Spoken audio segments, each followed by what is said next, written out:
caulking on the interior of your window really is optional. In my case, it's more of an excuse just to do a video on how to caulk.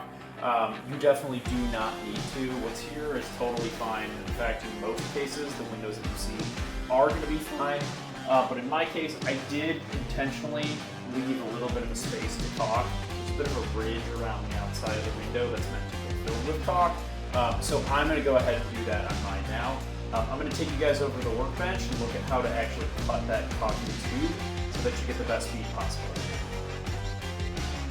Hey, I'm Scott, and I love working with my hands and trying new things. Welcome to our little corner of YouTube, where our goal is to give you the knowledge and the confidence to tackle that next project all on your own.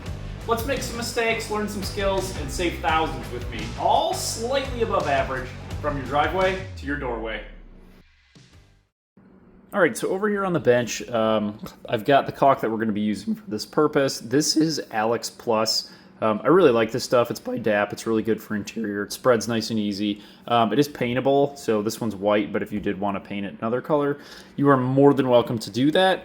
100% waterproof, and of course it is an acrylic latex caulk. I prefer this to like the 100% silicone for things like trim. Technically this is usable for exterior as well, but as you see here, molding, trim, windows, doors, baseboards, so on and so forth. So in order to get the best application here, you're going to want to take your utility knife and you're going to want to cut the tip of this caulk tube as close as you can to the end at roughly a 45-degree angle. So I'm going to go ahead and do that now, just run it along, and that will leave you with a nice cut there. I'm going to go ahead, take my caulk gun, puncture the seal that's in here, and then I'm going to pop it in the gun, and we'll talk about some techniques for caulking. All right, when it comes to caulk guns, you got a couple of different options. Two main ones, the big categories. You've got drip and then non-drip style caulking guns. Now this one here is the option to do both. So as you see here, I can press down for no drip, and then I can pop it up if I want it to not have that feature. Basically what a non-drip caulk gun is, you watch the plunger here. When I pull the trigger, it'll pull forward, but then when I release the trigger, this plunger is going to pop back just ever so slightly. And what that's going to do is prevent the caulk from continuing to come out the end of the tube once you've released the trigger. I much prefer the no drip caulk guns for virtually every application. I haven't found one where I'd prefer the regular gun, but just for demonstration purposes, this is a regular style caulk gun here. This is not a no drip. So when I pull the trigger, that plunger just keeps going forward and forward and forward. Which means when you set the caulk gun down, you're going to have caulk pouring out the end of the tube onto whatever your work surface is, and it just makes a huge mess. So I vastly prefer the non-drip. Let's go ahead and grab our tube of caulk here. We're going to get it stuck into our gun, and then we'll get that window caulked up. All right, I got you guys over at the window here, and what you're looking at is the sill. So the next step here is to go ahead and actually caulk the sill. Now, obviously we're going to spread it with our caulk gun. There are a lot of tools out there, like these little rubber pucks here that are designed to help you to get the caulk into the space, and then you'd come back with these after you've put the caulk in, and it'll smooth it out. And the idea is any pattern that you want that's on this little puck here.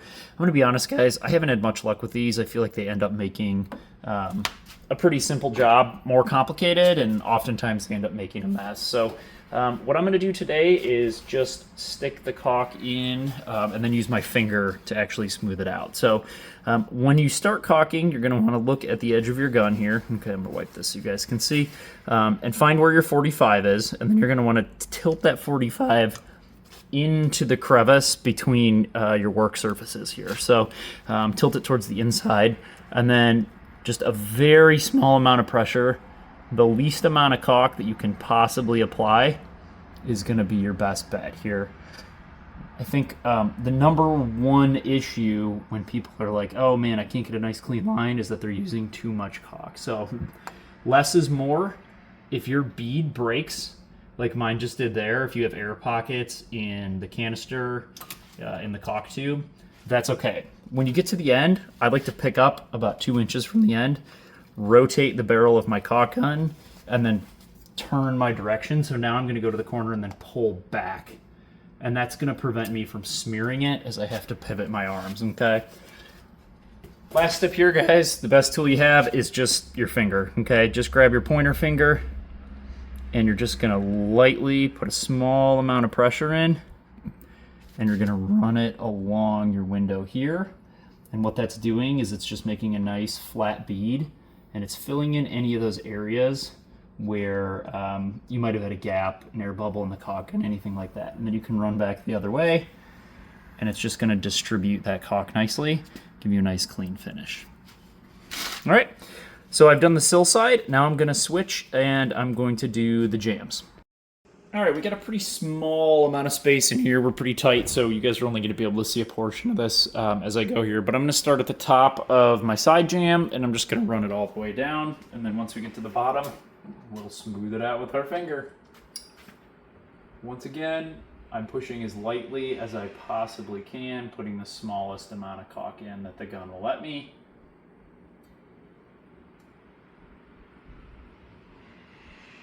Because again, too much caulk is going to be your biggest enemy.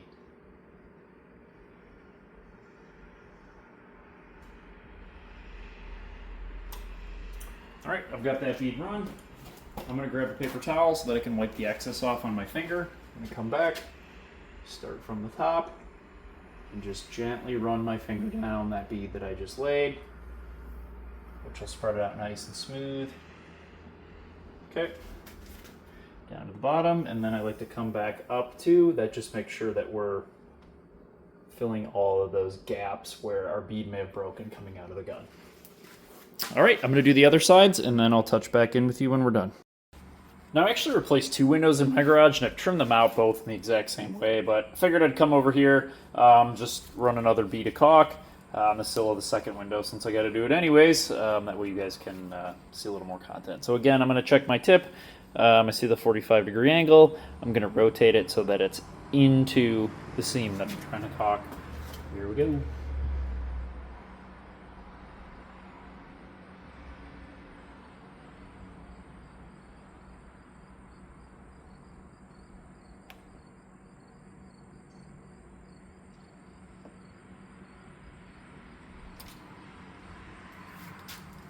Come back with my finger.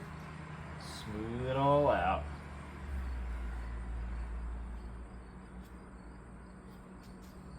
Now this one, guys, I have a little bit bigger of a gap. You might be able to see there on the camera between the window and the sill. Again, I was using junk wood. It's a little bit warpy. So in this one, I'm actually going to have to do a second layer because I still have some gaps and some air bubbles after that. So just going to come back through, right over the top. Run another nice thin line right over what's existing. Same thing, take my finger, run it through, make it nice and smooth. Alright guys, that wraps it up for finishing out this interior window in here. In this video we went ahead and filled nail holes, we sanded, we stained, we polyurethane, and then we also went ahead and we caulked our different seams. So hopefully this video has given you the information that you need to go ahead and finish out your windows. Maybe you just want to restain your windows, recaulk them, something like that. Either way, hopefully this has helped you out. I do have another video that I'm going to put out about installing roller shades. This is my garage, like I said, but I still do want something I can close just so people aren't peeking in the windows or seeing from the roadway what all I have in here, just in the interest of privacy. So look for that video there. We'll teach you how to shop for roller shades, how long to cut your roller shades, and then finally how to go ahead and install them. Stick around if that's something you're interested. Thanks for watching, guys, and remember, if I can do it, you can definitely do it. Have a good one, guys.